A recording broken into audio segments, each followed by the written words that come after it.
എന്നെ കേൾക്കുന്ന എല്ലാ പ്രിയപ്പെട്ടവർക്കും കർത്താവായ യേശു ക്രിസ്തുവിൻ്റെ നാമത്തിൽ എൻ്റെ സ്നേഹവന്ദനം. എൻ്റെ പേര് ഐസക് മത്തായി, തട്ടിക്കുളങ്കര. യോഹന്നാന്റെ സുവിശേഷം 3-ാം അധ്യായത്തിൻ്റെ 3 മുതൽ 5 വരെയുള്ള വാക്യങ്ങൾ.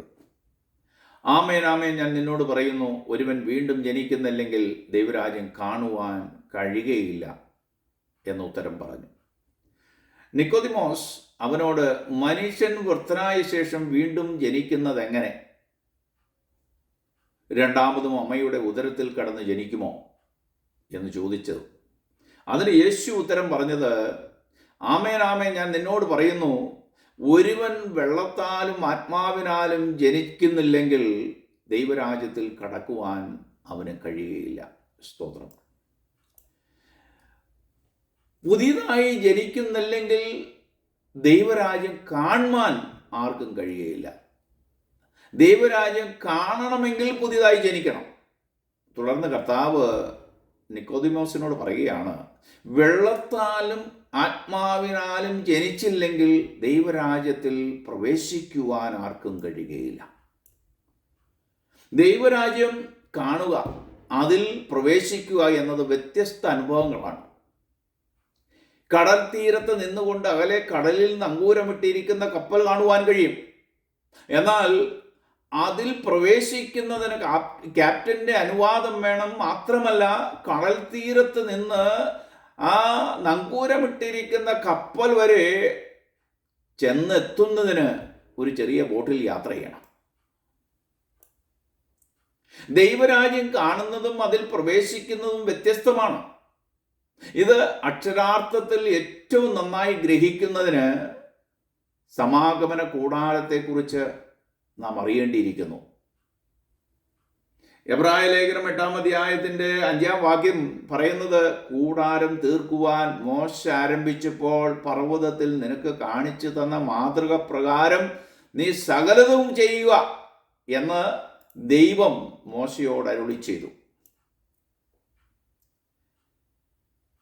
തുടർന്ന് എബ്രായ ലേഖനം 9-ാം അധ്യായത്തിൻ്റെ 2-3 വാക്യങ്ങൾ പറയുന്നത്, ഒരു കൂടാരം നിർമ്മിച്ചു, അതിൻ്റെ ആദ്യ ഭാഗത്ത് നിലവിളക്കും മേശയും കാഴ്ചയപ്പവും ഉണ്ടായിരുന്നു.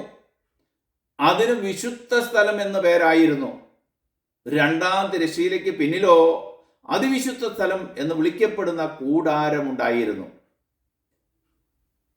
പഴയ നിയമകാലത്ത് ദേവാലയത്തിൻ്റെ സ്ഥാനങ്ങൾ ഏറ്റവും പുറത്തുള്ള സ്ഥലം, 2-ാമത് പ്രാകാരം, 3 വിശുദ്ധ സ്ഥലം, 4 അതിവിശുദ്ധ സ്ഥലം, 5 നിയമപ്പെട്ടകം. ഏറ്റവും പുറത്തുള്ള സ്ഥലത്തെക്കുറിച്ച് ചിന്തിക്കുമ്പോൾ, അതായത് പ്രാകാരത്തിന് പുറത്തുള്ള സ്ഥലം, യഹൂദനായാലും പരിച്ഛേദന ഏൽക്കാത്ത ഒരുവൻ ദേവാലയത്തിൻ്റെ പ്രാകാരത്തിൽ പോലും പ്രവേശിക്കുവാൻ അനുവാദമുണ്ടായിരുന്നില്ല. അതായത് പരിച്ഛേദന ഏൽക്കാത്തവരെ ജാതികൾ എന്നാണ് വിളിച്ചിരുന്നത്. ആരാണ് ഈ ജാതികൾ? ആരാണ് ഈ പ്രാകാരത്തിൽ പോലും പ്രവേശിക്കുവാൻ അർഹതയില്ലാത്തവർ? വെളിപ്പാട് പുസ്തകം 22-ാം അധ്യായത്തിൻ്റെ 15-ാം വാക്യം പറയുന്നത്, നായ്ക്കളും ക്ഷുദ്രക്കാരും ദുർനടപ്പുകാരും കൊലപാതകികളും ബിംബാരാധികരും വ്യാജത്തിൽ പ്രിയപ്പെടുന്നവരും അതിനെ പ്രവർത്തിക്കുന്നവരും ചെയ്യുന്ന ഏവരും പുറത്ത് തന്നെ. സ്വർഗത്തിൽ അവകാശം കിട്ടാത്തവരെ കുറിച്ച് ചില വാക്യങ്ങൾ കൂടി ഞാൻ വായിക്കുവാൻ ആഗ്രഹിക്കുന്നു. 1 കൊരിന്ത്യർ ലേഖനം 6-ാം അധ്യായത്തിൻ്റെ 9-10 വാക്യങ്ങൾ.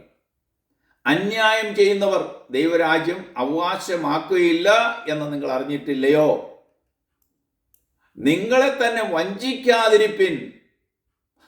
ദുർനടപ്പുകാർ, വിഗ്രഹാരാധികൾ, വ്യഭിചാരികൾ, സ്വയഭോഗികൾ, പുരുഷകാമികൾ, കള്ളന്മാർ, അത്യാഗ്രഹികൾ, മദ്യപാന്മാർ, വാവിഷ്ണക്കാർ, പിടിച്ചുപറിക്കാർ എന്നിവർ ദൈവരാജ്യം അവകാശമാക്കുകയില്ല. തുടർന്ന് ഗലാത്യ ലേഖനം 5-ാം അധ്യായത്തിൻ്റെ 19 മുതൽ 21 വരെയുള്ള വാക്യങ്ങൾ. ജഡത്തിന്റെ പ്രവൃത്തികളോ ദുർനടപ്പ്, അശുദ്ധി, ദുഷ്കാമം, വിഗ്രഹാരാധന, വ്യഭിചാരം, പക, പിണക്കം, ജാരശങ്ക, ക്രോധം, ശാഠ്യം, ദ്വന്ദ്വപക്ഷം, ഭിന്നത, അസൂയ, മദ്യപാനം, വെറിക്കൂത്ത് മുതലായവ എന്ന് വെളിവാകുന്നു. ഈ വക പ്രവർത്തിക്കുന്നവർ ദൈവരാജ്യം അവകാശമാക്കുക ഇല്ല എന്ന് ഞാൻ മുമ്പേ പറഞ്ഞതുപോലെ ഇപ്പോഴും പറയുന്നു. അപ്പോസ്തലനായ പൗലോസ് കൊരിന്ത്യർ സഭയ്ക്ക് എഴുതി അറിയിച്ച കാര്യമാണ്. പ്രാകാരത്തിന് വെളിയിൽ ഉള്ളവർ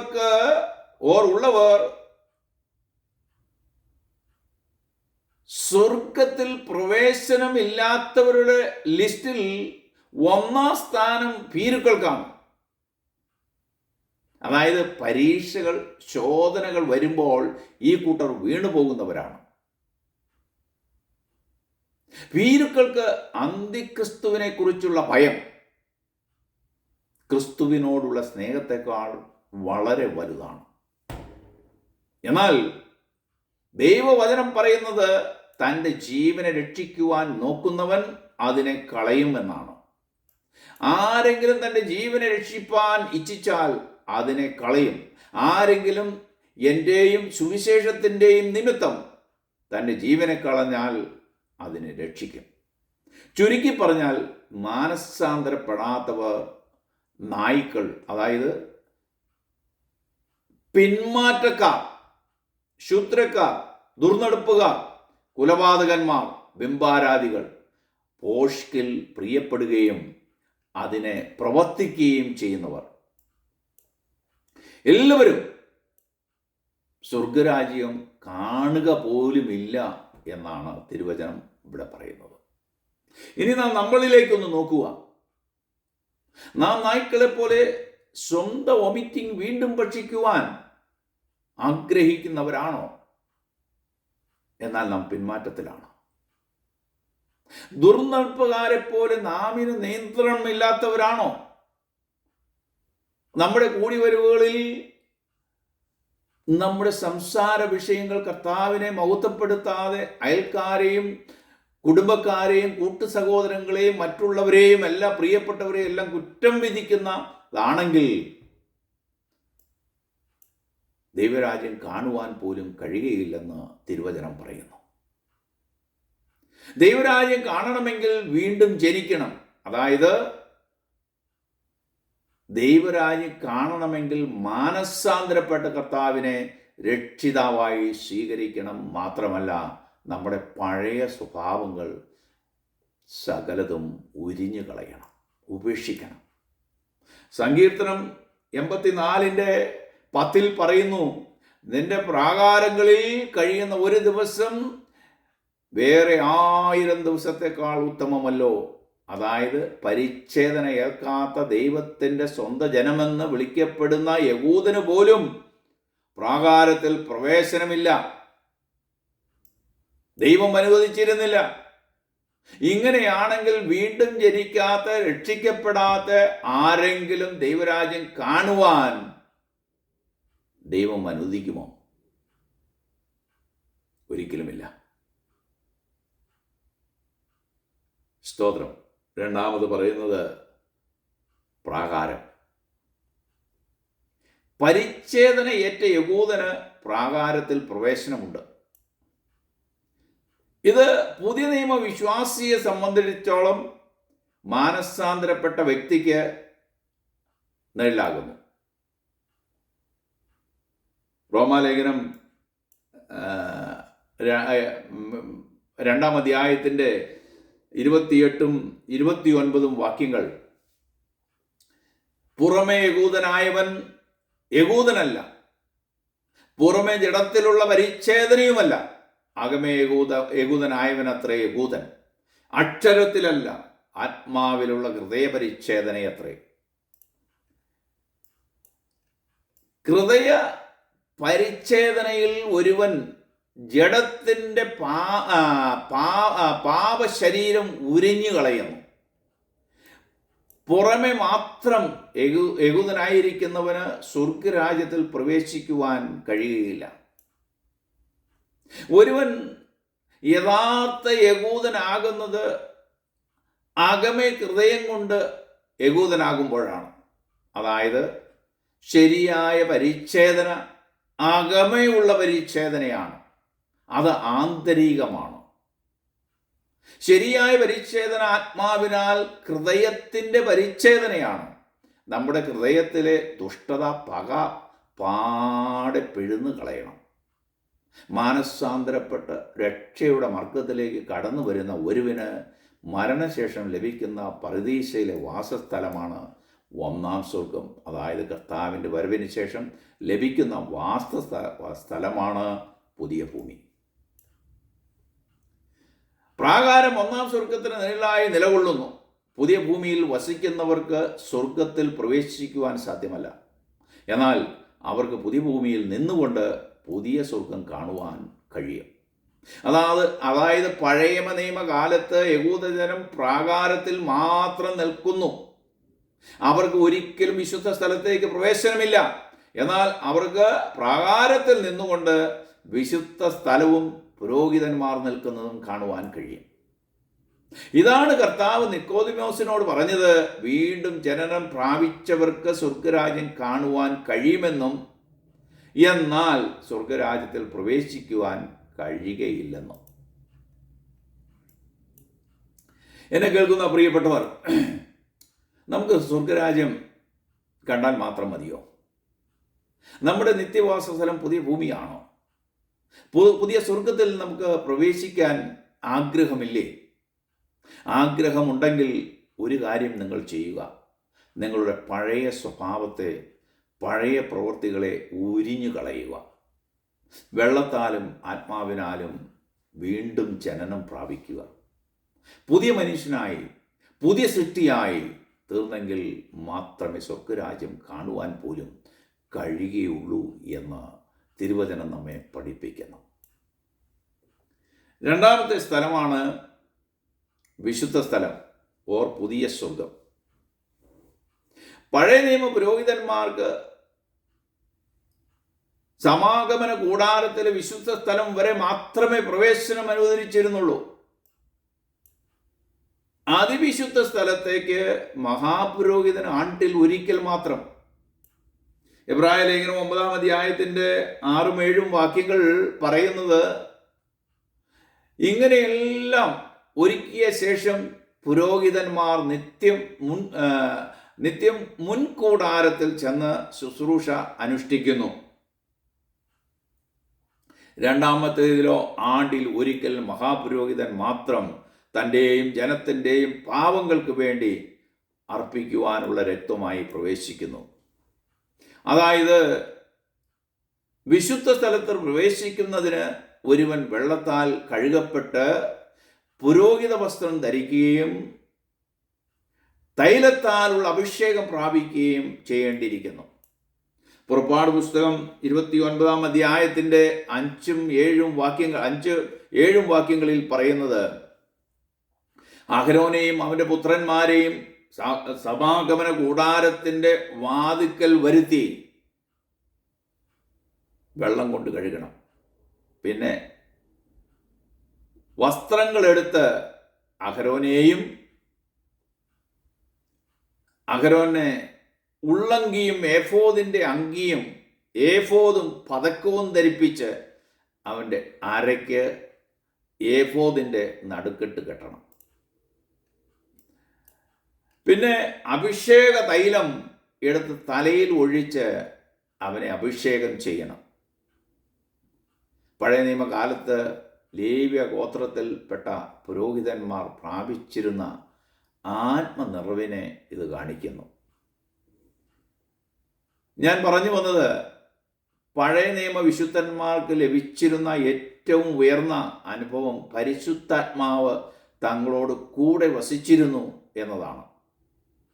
അതായത് യേശുവിൻ്റെ ശിഷ്യന്മാർക്ക് പെന്തക്കോസ് നാളിന് മുമ്പുണ്ടായിരുന്ന അനുഭവം പോലെയുള്ള ഒരു അനുഭവം. പുതിയ സ്വർഗത്തിൽ പ്രവേശിക്കണമെങ്കിൽ നാം രക്ഷിക്കപ്പെട്ടാൽ മാത്രം പോരാ. ദൈവകൽപ്പനയായി സ്നാനപ്പെടുകയും പരിശുദ്ധാത്മാവിൻ്റെ അഭിഷേകം പ്രാപിച്ച് വിശുദ്ധ ജീവിതം നയിക്കുകയും വേണം. യേശു ക്രിസ്തു തേജസ്കരിക്കപ്പെടുന്നതിന് മുമ്പ് പഴയ നിയമ വിശ്വാസിക്ക് പരിശുദ്ധാത്മാവിനെ പ്രാപിച്ചിരുന്നില്ല. അതായത് പുതിയ സ്വർഗത്തിൽ പ്രവേശിക്കണമെങ്കിൽ ഒന്നാമതായി നാം വചനത്താൽ ശുദ്ധിയുള്ളവരായിത്തീരണം. അതായത് യേശുവിൽ ആയിത്തീരണം. അതുപോലെ തന്നെ യേശു നമ്മളിൽ വസിക്കണം. യേശുവിൻ്റെ കൽപ്പനകളെ അനുസരിച്ച് ജീവിക്കാത്ത വ്യക്തിക്ക് എങ്ങനെ യേശുവിനെ ആരാധിക്കുവാൻ കഴിയും? എങ്ങനെ യേശുവിനെ സ്നേഹിക്കുവാൻ കഴിയും?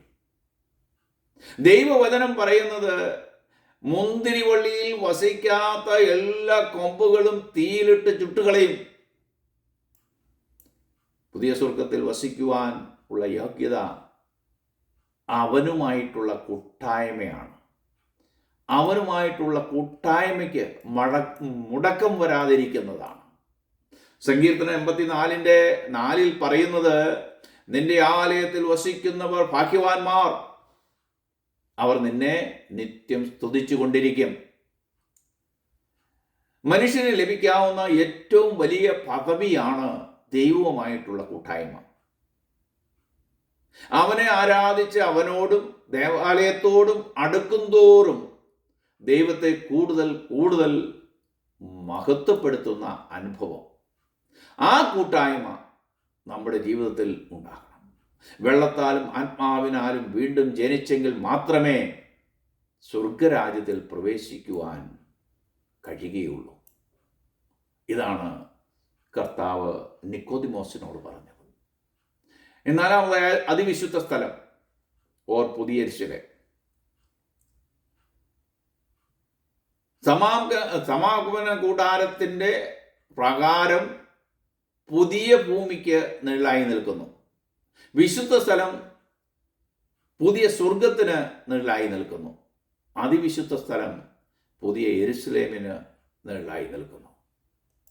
അതിവിശുദ്ധ സ്ഥലത്ത് എന്തെല്ലാം ഉണ്ട്? നിയമപ്പെട്ടകം ഉണ്ട്. നിയമപ്പെട്ടകത്തിനകത്ത് 10 കൽപ്പനകൾ എഴുതിയ കൽപ്പലകകളും മന്നായും അഹരോന്റെ തളർത്ത വടിയുമുണ്ട്. അതായത് നിയമപ്പെട്ടകം സിയോന് നിഴലായി നിൽക്കുന്നു. എങ്ങനെയുള്ളവരാണ് ഈ പുതിയ യെരൂശലേമിൽ പ്രവേശിക്കുന്നത്? മത്തായിയുടെ സുവിശേഷം 11-ാം അധ്യായത്തിൻ്റെ 11-ാം വാക്യത്തിലേക്ക് നോക്കുമ്പോൾ, സ്ത്രീകളിൽ നിന്ന് ജനിച്ചവരിൽ ഈ സ്നാപക യോഹന്നേക്കാൾ വലിയവൻ ആരും എഴുന്നേറ്റിട്ടില്ല. എന്നാൽ സ്വർഗരാജ്യത്തിൽ ഏറ്റവും ചെറിയവൻ അവനേക്കാൾ വലിയവനാകുന്നു എന്ന് ഞാൻ സത്യമായിട്ടും നിങ്ങളോട് പറയുന്നു. പുതിയ നിയമ പ്രവാചകന്മാരിൽ വലിയവനായിരുന്നു യോഹന്നാൻ സ്നാപകൻ. ക്രിസ്തു വരുന്നതുവരെയും യോഹന്നാനിലും ശ്രേഷ്ഠനായ ഒരാൾ ഉണ്ടായിരുന്നില്ല. എന്നിരുന്നാലും യോഹന്നാൻ സ്നാപകൻ പഴയ ഉടമ്പടിയുടെ വക്താവായിരുന്നു. യഹൂദ പ്രവാചകന്മാരിൽ ഏറ്റവും ഒടുവിൽ വന്നവൻ. യേശുവിൻ്റെ ഉയർപ്പ് യോഹന്നാൻ സ്നാപകൻ കണ്ടില്ല. യേശുവിൻ്റെ ശിഷ്യന്മാർക്ക് ലഭിച്ച രീതിയിൽ യോഹന്നാൻ സ്വർഗരാജ്യത്തിൻ്റെ ആഗമനത്തെ പറ്റി പ്രസ്താവിച്ചിരുന്നെങ്കിലും തൻ്റെ ഐഹിക ജീവിത കാലത്ത് അതിൻ്റെ ഭാഗമായിരുന്നില്ല. അതുകൊണ്ട് ക്രിസ്തുവിൽ വിശ്വസിക്കുന്നവരിൽ ഏറ്റവും ചെറിയവൻ പോലും സ്വർഗത്തിൽ യോഹന്നാനേക്കാളും വലിയവനായിരിക്കും. ദൈവത്തിനു വേണ്ടി ത്യാഗിയായി ജീവിച്ച മനുഷ്യനായിരുന്നു സ്നാപക യോഹന്നാൻ. വെട്ടുക്കിളിയും കാട്ടുതേനും ഭക്ഷിച്ച് ഒട്ടരോമം കൊണ്ടുള്ള വസ്ത്രവും ധരിച്ച് ലോകത്തിനൊരു ഭ്രാന്തനെ പോലെ ആയിരുന്നു. അത്രയും കഷ്ടത നിറഞ്ഞതായിരുന്നു തൻ്റെ ജീവിതവും പ്രവർത്തനങ്ങളും. ഹെരോദാവിനെ തിരുത്തുന്നതിൽ നിന്നും യോഹന്നാൻ തൻ്റെ ജീവന് വിലയേറിയതായി എണ്ണിയിരുന്നില്ല. ഇത്ര ശ്രേഷ്ഠ ജീവിത നിലവാരം പുലർത്തിയിരുന്ന യോഹന്നാൻ സ്നാപകന് പോലും സ്വർഗരാജ്യത്തിലെ ഏറ്റവും ചെറിയവനായിട്ടാണ് പരിഗണിച്ചിട്ടുള്ളത്. അങ്ങനെയാണെങ്കിൽ വിശുദ്ധിയും വേർപാടും ഇല്ലാതെ ക്രിസ്തീയ ജീവിതം നയിക്കുന്നവരുടെ കാര്യം ഞാൻ പറയേണ്ട കാര്യമില്ലല്ലോ, നമുക്ക് മനസ്സിലാക്കാവുന്നതേ ഉള്ളൂ. എങ്ങനെയുള്ളവരാണ് പുതിയ യെരൂശലേമിൽ പ്രവേശിക്കുന്നത്? പരിശുദ്ധാത്മാവിനെ പ്രാപിച്ചതിന് ശേഷം സ്വർഗത്തിൽ അക്ഷരികമായി പ്രവേശിക്കുന്നതിന് നാം ആത്മാവിനുള്ള ശുദ്ധീകരണം പ്രാപിക്കേണ്ടിയിരിക്കുന്നു. മാത്രവുമല്ല, പരിശുദ്ധാത്മാവിനുള്ള ശുദ്ധീകരണത്തോടൊപ്പം സ്വർഗപ്രവേശത്തിന് നിരവധി കഷ്ടതകളിൽ കൂടി ഒരു വിശ്വാസി കടന്നു പോകേണ്ട സാഹചര്യങ്ങൾ കടന്നു വരുമ്പോൾ പതറാതെ നിലനിൽക്കണം. പതറാതെ കർത്താവിൽ ആശ്രയിച്ച് കർത്താവിന് വേണ്ടി ജയജീവിതം നയിക്കുന്നവർക്ക് ഒരുക്കിയിരിക്കുന്ന വാസസ്ഥലമാണ് പുതിയ യെരൂശലേം. 2 തെസ്സലോനിക്ക ലേഖനം 1-ാം അധ്യായത്തിന്റെ 4-5 വാക്യങ്ങൾ പറയുന്നത്,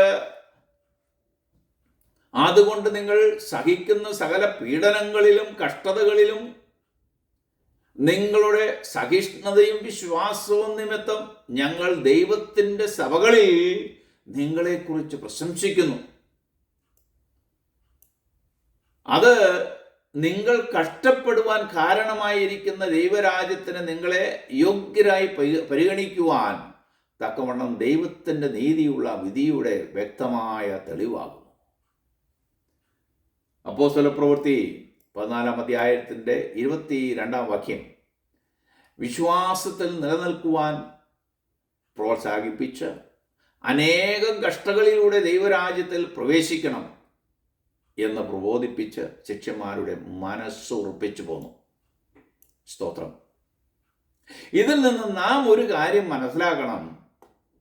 കുറച്ച് സൽപ്രവൃത്തികൾ ചെയ്തതുകൊണ്ട് നാം സ്വർഗരാജ്യത്തിൽ പ്രവേശിക്കുകയില്ല. വെളിപ്പാട് പുസ്തകം 21-ാം അധ്യായത്തിന്റെ 2-ാം വാക്യം പറയുന്നത്, അപ്പോസ്തലനായ യോഹന്നാൻ തൻ്റെ ദർശനത്തിൽ പുതിയ ആകാശവും പുതിയ ഭൂമിയും പുതിയ യെരൂശലേം എന്ന വിശുദ്ധ നഗരം, അതായത് പഴയ നിയമത്തിന്റെ നിഴലായി നിൽക്കുന്ന അതിവിശുദ്ധ സ്ഥലം, പുതിയ നിയമത്തിലെ പുതിയ യെരൂശലേം എന്ന നഗരം സ്വർഗത്തിൽ നിന്ന് ഇറങ്ങി വരുന്നതായി കണ്ടു. ഇത് ദൈവം തൻ്റെ മക്കൾക്ക് സൃഷ്ടിച്ചിരിക്കുന്ന വാസസ്ഥലമാണ്.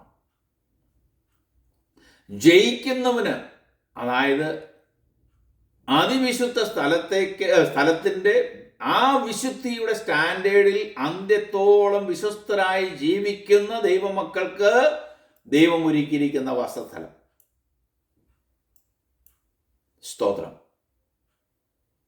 ഈ അവകാശം ലഭിക്കുവാൻ നമ്മുടെ പേർ കുഞ്ഞാടിൻ്റെ ജീവപുസ്തകത്തിൽ എഴുതപ്പെടണം.